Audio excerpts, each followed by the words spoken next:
Hi, I'm Alex Radcliffe from Board Game Co., and today I'm reviewing Primal: The Awakening, a game coming to Kickstarter January 19th, published by Reggie Games. Primal is going to be a boss battling card-driven system in which you're going to be building up your decks in order to most efficiently combo up your weapon itself, your equipment, your masteries, all these different things, the various characters you choose, all primed to combine in order to take down different creatures, different monsters across either a one-shot experience, which will have different one-shot experiences in the game at different points in the campaign, or alternatively throughout the campaign, which will be as few as 4 games if you lose everything, or as many as 15 games depending on the win-loss ratio or whatnot, as you go through each of those, slowly but surely defeating monsters and leveling up your characters through the use of crafting systems. So for instance, as you defeat monsters, you will unlock these various forges that will give you different options. So when I defeat this initial fire monster, this Feroxin, I'll get this fire forge that will enable me to craft different items. It will give me different things when I defeat it, and I'll have the option to perhaps upgrade my main sword to a flame tongue, or my bow and arrow to an ashbringer. You're gonna have all these different things that allow you to upgrade and craft different things, to unlock different cards as you achieve different levels, and to add them all to your deck. Your weapon will define what cards will actually go into your crafting system, the distribution of the card colors in order to build out your deck, to build out that system. The deck itself, or the gameplay itself, is going to come down to the monster reacting to how you play in this game. You see, in Primal, it's not so much that the monster ever really truly attacks you, although it can occasionally here and there.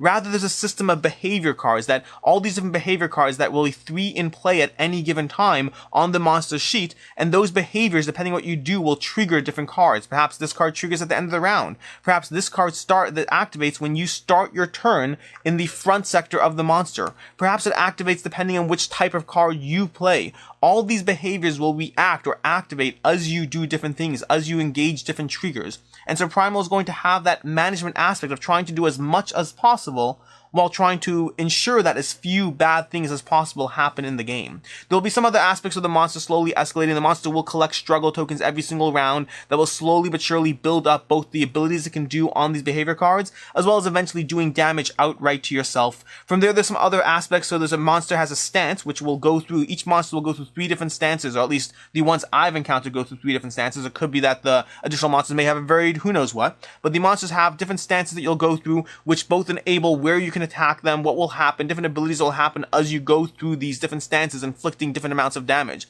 So for instance, right now with this creature, he has, in a 2-player game, he has 30 health in his first stance, 30 health in his second stance, and 45 health in his third stance. So that's a ton of health that you have to deal to it, a ton of damage you have to deal to it across those 3 stances, but each stance brings a degree of escalation to the table. Each stance unlocks both potentially more abilities, potentially more damage it does. The different peril cards, these are peril cards that the monster will have in different stances that will have different effects. Like for instance, when you move, maybe it takes a different struggle token. They'll add different things that you have to manage, different aspects to the puzzle that Primal is presenting. They'll also unlock various objectives in the monsters, that these objectives generally are beneficial to you, but can be a little bit of both. And those objectives will allow you to do different things. So for instance, when I fought the Feroxin, the objective was hit the tail, where every time you hit it from the rear, you would slowly add a token to the objective, and once you had enough tokens there, you would do a massive chunk of damage to it. And so the game very much gives you this whole different aspect of a puzzle that has to be managed and balanced with the monster and the behavior. And learning the monster over time will enable you to better approach that puzzle. It's one thing to know that these behavior cards will trigger when I'm in the front zone. It's another thing to know that there's only 2 cards in the deck that trigger on the front zone, and when I trigger it, one of 2 different things will happen. It gives you a lot more room to manage the game, to manage how you will hopefully not die as you learn the behavior, as you learn the monsters, as you grow more familiar with it. You have to ultimately defeat the monsters before 10 rounds are up, or you will lose. And the other way you lose is if both or all of your characters are dead at the same time, then you will lose that way as well. When your character dies, there is a mechanic to come back in a round or 2 later, but if all characters are dead at the same time, then you are out, or if you run out of time, then you are out. The actual gameplay of your character is primarily going to come down to having a hand of 5 cards, and it's going to play out very similar to Marvel Champions to a degree. You have a hand of cards that have their cost in the upper corner of how much each card costs to play, and the bottom corner illustrates how much stamina it's going to generate that you can utilize to actually play those cards. So you're trying to balance having a whole hand of cards of things you want to do while only being able to do certain things, while being able to say, well, I'll give up this card, which will enable me to pay this card, which will enable me to take off a few of these struggle tokens, and then I'll play this card to deal damage. You're constantly balancing which cards you're able to play, and the cards in the deck building will very much play off of each other. The deck you build, you'll have cards where if you play an attack card after a struggle card, after a blue card, then a different thing will happen. The sequencing will matter, and the cards will matter. Your weapons and your abilities will all do different things based on the cards you play as well. Perhaps you have a weapon that triggers when you play 2 attack cards in a row. Perhaps you have a weapon that triggers when you play defensive cards. Perhaps you have a equipment or a suit or anything else that will trigger when you do different sequences of cards, and you're constantly trying to figure out both how to build your character, build your deck, build your equipment and your weapon before the game begins in order to best set yourself up for the game, as well as actually when you're in the game as well, being able to figure out the system. Do I perhaps discard a card to aid another player? Do I draw more cards? Do I play this one hoping I'll draw something else? Do I try to manage the struggle of the monster? Do I try to escalate the monster and deal 6 damage, which will take it to its next stance, which will enable us to get to the objective? At the same time, the monster is now doing more damage to us. All these are different things that you're managing in Primal the Awakening. All these are different factors of the puzzle that you're managing. The game itself gives you so many different factors, so many different aspects that I like about the game. From the simple board, I appreciate and enjoy this simple board, which really just comes down to quadrants. The game doesn't have a full tactical board when you're moving across.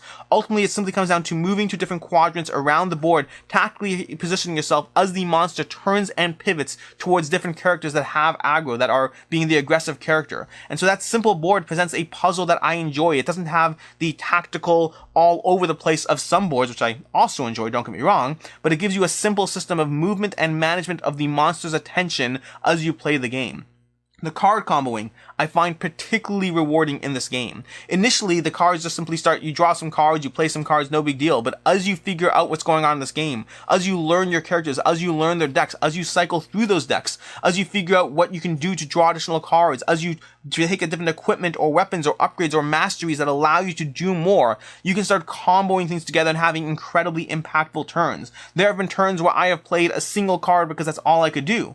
But there just as often have been turns where I played out 7 cards in a row when you only have a hand size of 5, because I managed to combo and draw an extra and had my player assist me and then use my ability. All these things can combine to having epic turns, epic moments where you sit there and reduce 3 struggle from the monster while doing 12 damage and while accomplishing your objective for another 5 damage. All these things can combine because of the card comboing in this game. The equipments, the weapons, the unique powers, all those things are going to be things that I love in games in general. The general concept of powers and abilities very much is here in Primal. The fact that there's so many different weapons. If you take a look at the Kickstarter page, and I'll put a link to the draft down below, but there are so many different weapons, upgrades, armor, all of these things that you can craft and add to your character, all of which you can combo with the unique decks of your characters, trying to build out the perfect combination of things. If you're an MTG player, if you're someone who likes any form of comboing or building a system in order to best attack a challenge or a puzzle, then Primal is very much going to deliver on those counts. The amount of different building here, then the combination of 2 different characters, because as of right now, there are only 4 characters in the game. I don't know if there'll be more added, but as of right now, just figuring out all these options in this puzzle and combining it all really is a fun challenge to deal with before you even talk about entering the board and attacking the monsters. And the monsters are very different in the reverse side of that puzzle that they present. The monsters I've only had the opportunity to play with 2 of these creatures, and I believe right now the Kickstarter currently has 12, and we'll see what else is added. But even just these 2 feel distinctly different in the way they approach the game. They both have different terrains that they interact with. They both have different sequences, different abilities that will happen when you trigger their behavior cards. They both have different feelings and styles to the way they actually address you or attack you, from the action being a little bit more head-on while you're trying to move the torment around and stumble it over and trying to distract its attention on a frequent basis, from the very setup of the way you actually can attack them and their vulnerability schemes on these cards. So for instance, the torment, you can never the whole game attack it head-on, which drastically changes the puzzle that you are engaging with, as well as each monster potentially having different elements that they are stronger against or weaker against. All of these things combine to being a puzzle every single time you attack the monster, every single time you are setting yourself up to deal with the monster. I like the fact that Primal, while it does come with a campaign, it also comes with single one-shot adventures. And in this prototype, I have not had the opportunity to play the campaign, so I can only comment on the rules of the campaign while not having actually experienced it. But the game itself does give you one-shot adventures, to which I have played both the prologue as well as the single other one-shot adventure that they give you in this game, and they feel drastically different. And even within them, having replayed them, they are completely replayable and still are enjoyable. It's not something that it's one and done with and you move on. But both the one-shot adventures that I have had the opportunity to play have been both replayable, fun to engage with, and rewarding in the sense that the one-shot adventures come into play, giving you a host of different options, abilities, weapons, and things that make you feel like you already went through that upgrading. So you can experience Primal very much on a one-shot basis if that's all the time you have. Additionally, you can go through the entire campaign, and it is a shorter campaign. It's not completely overwhelming. I would say my games of Primal have been roughly in the 45 to 60 minute range so far, which means even a 11 to 15 mission campaign comes in at roughly 8 to 10 hours, which is not bad at all, considering a single a curse in 7th Continent can come in at 7 to 10 hours already. And so that campaign, while in general I do have aversion to campaigns, and that will still be slightly prevalent here as well, it is more accessible than many. The game has interplay between the characters, which you already touched upon, the fact that each character will actually engage and feed off one another. Knowing which character to pick, just on a basic level, they can assist each other and they can react to each other, but each character does come with its own unique feel, and understanding how they work, understanding which ones will benefit, which ones will control the monsters, which ones are more aggressive, which ones are more assisting, all those things will combine into that puzzle that I've talked about multiple times, that idea, the objectives, the perils, the behaviors, the monsters, the characters, the deck building, the armor, the equipment, all of those things combine into a single puzzle that is just an enjoyable experience. And Primal does give you, I touched upon it already, but Primal does very much give you a sense of escalation as you progress through this game. The monster is going to escalate as you go through its various stances, becoming particularly harder to deal with, dealing more damage, and giving you that sense of escalation, that sense of things are ramping up as you play, which is something I very much enjoy. And your characters have it too, to a degree, because they have this mastery card, and that mastery card, once you unlock it, gives you much more of an edge over the monster. That mastery card is key. It is important. In every game I have played, it has been important to unlock your mastery, and once you do, you end up giving yourself such a huge edge that it is, well, first of all, it feels fun. It just feels fun to do more stuff with those cards. They'll enable you to, for instance, one of these cards over here enables me to constantly stun the monster as I play blue and red cards, while also doing additional damage with my blue cards that are usually more control focused, but now I'm dealing damage to them as well. It unlocks it makes you feel more powerful, but it also adds to the sense of escalation as you and the monster both ramp up in power.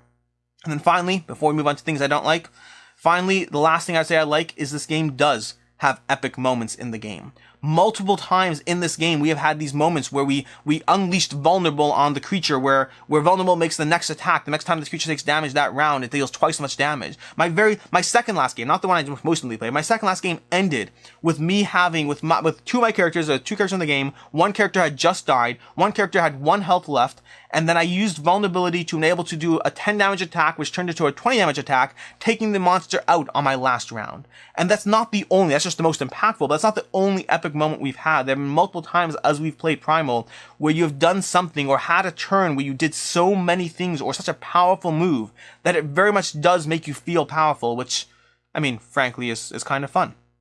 As far as things I don't like about Primal, there are going to be a few. Not nearly as much as what I do like, but there's certainly going to be a few. To begin with, and this is a big one, and it's worth paying attention to these if there might be a problem for you. And this is a good time to mention that this is very much a prototype review.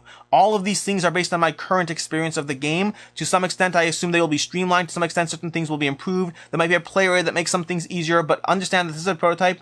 But as far as the things I don't like, there is lots of token and sequence management in this game. I've played this game multiple times. I have won it every single time, although multiple times by the skin of my teeth. But I'm pretty sure, in fact I would say I'm certain, that I have cheated every single game I've played. The amount of sequencing in this game, the amount of when you do this, do that, when you turn this behavior card over, turn over that behavior card, and then you draw 2 attrition cards. But when you draw an attrition card, you have to check the peril token needs to move around the board over here. When you do that, you activate your own ability, which lets me say, oh, I took damage, so now I can draw a card from my discard pile and do something else. The amount of interplay between the different things in Primal, the amount of sequencing, as well as the tokens in general, and understanding all the things that are in play at any given time means that I know for a fact that I have cheated every single game. Now, for myself or against myself, it's been both. There have been times where I didn't do something that would have been beneficial. There have been times I didn't do something that would have been hurtful. But in this game, I have had fun every single game. I have enjoyed myself every single game. But there's enough stuff happening that until you have a good handle on the game, and every game has gotten better, to be clear, but until you have I would argue, an excellent handle on the game, there's enough stuff happening any time, enough things triggering off another, and enough steps you have to jump through, that there is a lot going on, and you might be playing a game that isn't 100% by the rules. If you have fun, it's not a big deal, but it will not be 100% by the rules until you have those done. The monster behaviors and learning them. On the one hand, it's rewarding. On the one hand, it's great to know that as you play Torment, there's a particular card that you can activate that will trigger its Make It Crash objective and do a whole chunk of damage. Some of those things can feel rewarding as you learn them. But I'm not the hugest fan in general of slowly but surely learning and uncovering the monster's behavior as I go, because as I play the game, I'm frequently sitting there, I'm like, well, I remember we just had that card. We just had that card, and I don't remember what happens when it activates again, but I could have just tried to pay a little bit more attention and memorize it. Meaning, to a certain extent, you're faced with either trying to turn it into a memory game, which is option 1, and I have no interest in that. Option 2 is just playing it enough that you get this sort of muscle memory that I remember something similar happened when I triggered that card over there. So the muscle memory can go there.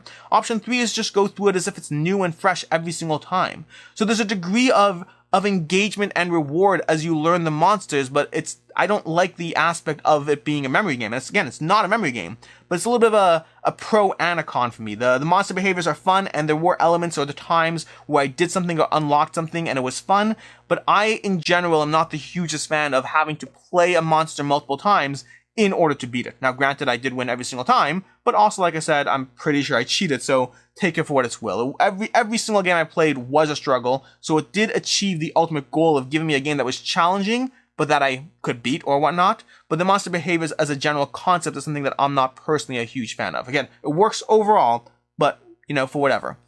And lastly, death in this game rarely feels epic. While winning the monster has certainly felt empowering, while winning the monster and defeating it, especially if you have some sort of last turn that is incredibly fun, that's a lot of fun. I would say when your characters die, it kind of just feels like a little bit like you lost to a bit of a puzzle. It's fine, but there's no huge drama. Rather, there's a slow drip of damage your character takes, and then eventually one turn happens, and suddenly Torment does 2 more damage, and you're like, oh, and that character's dead. Okay. Move the character down, and hopefully we can finish the game and win before something happens, or maybe the character can come back into play in a turn or 2. Death doesn't feel so much epic as it does feel like you've just lost the little race with a calculator and an accountant. It's okay. It's just not particularly amazing. As far as what I can see other people not liking, there's not going to be a lot more there. The first is going to be the board itself. The board, keep in mind, this is primarily a card game. This is not a huge tactical board or whatever it is. If that's something you're looking for, this is not the game for you. Primal is a game with a degree of board management, different terrains that will shift up this puzzle here. There certainly is a 3-dimensional puzzle here. The concept that this could just be played with the cards and not the board, that's not true. But at the same time, I would argue it is primarily a card-driven game. It is primarily about building up your character, building up their equipment, going through your deck, knowing the interplay between them, and then yes, along with that, a degree of management of the monster's attention, a degree of management of the board, of which locations you're going to go into, of which terrains you're going to engage with. There is a puzzle happening here, but it's primarily a card-driven game with a board presence as well. And so that might just not be what you're looking for in your boss battling experience. And then lastly, the card comboing can lack feeling. Not a problem for me. I'm a big fan of Marvel Champions and I generally like it. But the same critiques that have been leveled against Marvel Champions can very much be leveled here. On the one hand, there are times where I strike Viraxin on the tail and I deal 10 damage to it because I finally attacked it from the rear. On the other hand, there's times where you'll say, I play a blue card, I deal 1 damage, I followed it up with a red card and a yellow card, and I did 2 yellow cards followed by a red card, which means I do an extra 7 damage, and yeah, that's it. Meaning that card comboing, as much as I enjoy the puzzle, as much as I enjoy the challenge that is being presented and figuring out how to play my hand in a way that is most optimal, in a way that gives me the victory, there's also a degree of dryness behind saying sentences like, I played 2 reds followed by a blue and therefore I do 4 damage. The whole concept might be a little abstracted for someone else, and so understand that. Now again, don't get me wrong, there's theme, there's words, there's text, the cards have names, you have sledgehammer, you have rapid blow, you have heavy smash, you have disruption, but you also have blue card, blue card, red card at the same time. And those are different things to factor in to whether this feels like it might be a game for you. As far as my final thoughts on Primal, I'll start by saying that When I played my first game, I was intrigued. I wasn't sold, not by a long shot. My first game was primarily a learning experience. A lot of things, like I said already, I felt a little bit out of my element because I knew that by the time we were done the game, there were so many things we had done wrong that I was like, I got to figure out this token management. But I was intrigued. It was interesting. It wasn't sold by any means. I wasn't yet sure if I'd even back it. But my second game was a solo two-handed experience, and I was already interested. By the time I was done with my second game, I was already pretty sure that I was getting this game. Games 3 and 4 were what absolutely sold me. Games 3 and 4 where I first faced Torment, and I first faced off against a second creature, which very much drove home that the creatures have a unique, distinct feel, and I was already more intrigued by the fact that it wasn't just some board here with whatever. It really did have different monsters with different feels, different ways they play out, different ways to engage with them. Additionally, that's when I started to unlock it was given to me because of the one-shot scenario, the upgraded equipment, the different masteries, and the different ways to play characters. Characters that I had already played before, played drastically different with a different weapon, a different mastery, different equipment. It almost feels like a completely new character, a different puzzle to face. And game 4, I was already sold by the time I was game 2, but games 3 and 4 just locked that in completely.